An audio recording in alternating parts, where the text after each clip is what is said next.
মুসলিমরাও বলছে merry Christmas, তাই না? একজন মুসলিম যখন বলেছে মেরি ক্রিসমাস, তার মানে হচ্ছে সে স্বীকার করেছে, মন থেকে না করলেও মুখ থেকে বলেছে আল্লাহ পাক 25শে ডিসেম্বর সন্তান জন্ম দিয়েছেন।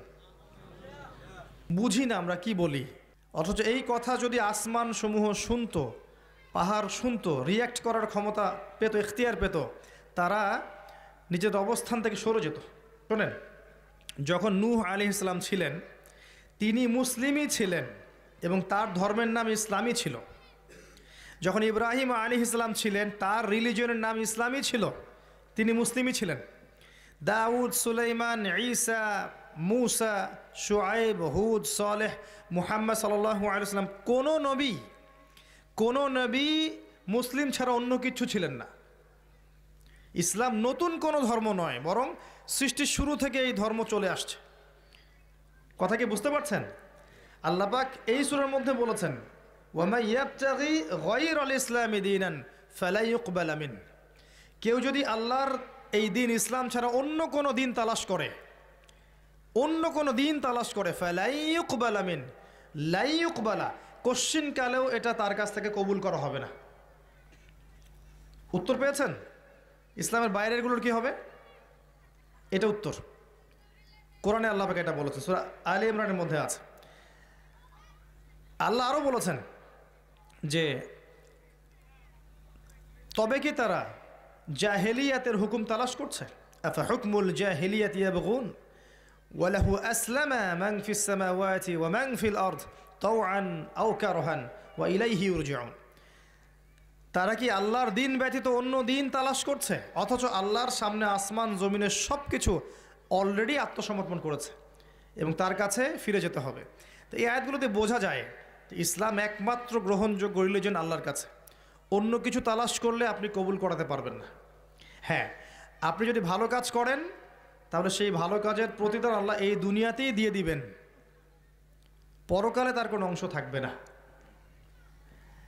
নবী সাল্লাল্লাহু আলাইহি ওয়াসাল্লামের সামনে ওমর রাদিয়াল্লাহু আনহু একদিন তাওরাত পড়ছিলেন, এমনি পড়ছিলেন। উনি কি তাওরাতে বিশ্বাস করতেন এমন?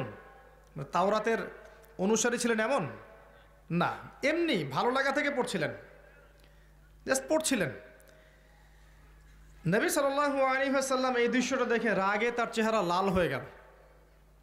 তিনি বললেন, ইয়া ওমর, হে ওমর, তুমি তাওরাত পড়ছো? আমার সামনে তুমি তাওরাত পড়ছো? লাউ কানা মূসা হাইয়ান, যদি মূসা যার উপর তাওরাত নাজিল হয়েছিল, এই মূসা যদি এখন জীবিত থাকতো, ফাত্তাবা'তুমূহু, আর তোমরা তার অনুসরণ করতে, ওয়া তারাকতুমুনি, আর আমাকে ছেড়ে দিতে, লা দালালতুম আন সাওয়াইস সাবিল, তাহলে তোমরা সঠিক পথ থেকে বিচ্যুত হয়ে যেতে।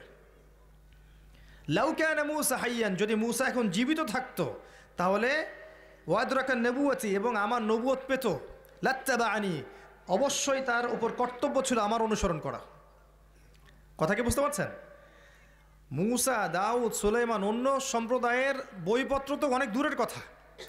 সেই নবীগণ যদি এখন জীবিত থাকেন, পৃথিবীতে আবার আসেন, তাদের জন্য কোরআন হাদিস এর বাইরে কিছু অনুসরণ করা জায়েজ হবে না। এমনকি ঈসা ইবনে মারইয়াম যখন আসবেন, তিনি কি নতুন ধর্ম নিয়ে আসবেন? ও ঈসা আলাইহিস সালাম যে আবার আসবেন আপনারা জানেন তো নাকি? বিশ্বাস করেন? কিন্তু এক শ্রেণীর মানুষ বলছে যে ঈসা আলাইহিস সালামকে তারা হত্যা করেছে, ক্রুশবিদ্ধ করেছে। আপনি কি বলেন? এবং তারা তো উৎসব পালন করছে এই দিনগুলোতে। মুসলিমরাও বলছে মেরি ক্রিসমাস, তাই না? মুসলিমরাও বলছে। এক শ্রেণীর মানুষ বলছে যে আল্লাহ পাক সন্তান জন্ম দিয়েছেন, নাউযুবিল্লাহ, এবং ঈসা ইবনে মারইয়াম তার সন্তান। আপনি কি বলেন?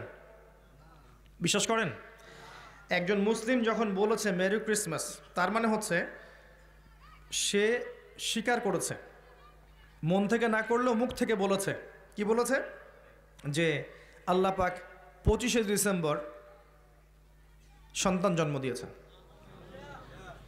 কথাটা এটা হলো না? বিষয়টা বুঝি না আমরা কি বলি, অথচ এই কথা যদি আসমান সমূহ শুনতো, পাহাড় শুনতো, রিয়্যাক্ট করার ক্ষমতা পেত, এখতিয়ার পেত, তারা নিজের অবস্থান থেকে সরে যেত।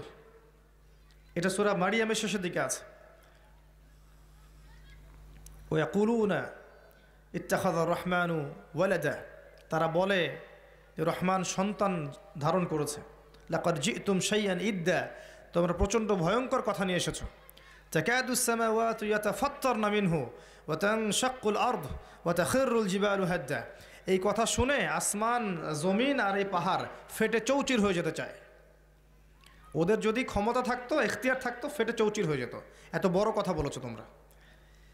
তো ঈসা ইবনে মারইয়াম যখন আসবেন, তিনি মুহাম্মদ সাল্লাল্লাহু আলাইহি ওয়াসাল্লামের উম্মাহ হয়ে আসবেন। তার আসার কারণ কি? কি জন্য আসবেন? হ্যাঁ, মাশাআল্লাহ, তিনি হচ্ছেন সত্য মাসিহ। সত্য মাসিহ আসবেন মিথ্যা মাসিহকে হত্যা করতে। মিথ্যা মাসিহের নাম মাসিহুদ দাজ্জাল। আর দাজ্জাল নিয়ে খুব একটা আলোচনা হয় না আমাদের সমাজে। এটাও একটা কিয়ামতের সাইন যে দাজ্জালের আগমনের আগে আগে মানুষ তার আলোচনা ছেড়ে দিবে। এরকমও আছে কিন্তু হাদিসে, যে দাজ্জালের আগমনের আগে আগে মানুষ তাকে নিয়ে খুব একটা আলোচনা করবে না। তো সে বিশ্ব শাসন করবে এবং জিউসরা ওকে ফলো করবে। সে বিশ্বের প্রত্যেকটা বিষয় নিয়ন্ত্রণ করে ফেলবে। তাকে আল্লাহ পাক এত ক্ষমতা দিবেন মানুষকে পরীক্ষা করার জন্যে যে ঈমান ধরে রাখা খুব কঠিন হয়ে যাবে। এই সময় একটা সূরা আপনাকে বাঁচাবে, তার নাম কি? সূরা কাহফ। নিয়মিত পড়েন, নিয়মিত প্রত্যেক জুমায় পড়েন। প্রথম 10 আয়াত, শেষের 10টা আয়াত মুখস্থ করেন। আল্লাহ পাক তৌফিক দান করুন, আমিন। এই সূরার মধ্যে এমন কিছু আছে যা আপনাকে দাজ্জালকে চিনতে শেখাবে, তার ফিতনাগুলো থেকে বেঁচে থাকতে সাহায্য করবে। পড়াশোনা করে আপনি খুঁজে বের করেন সেটা কি জিনিস।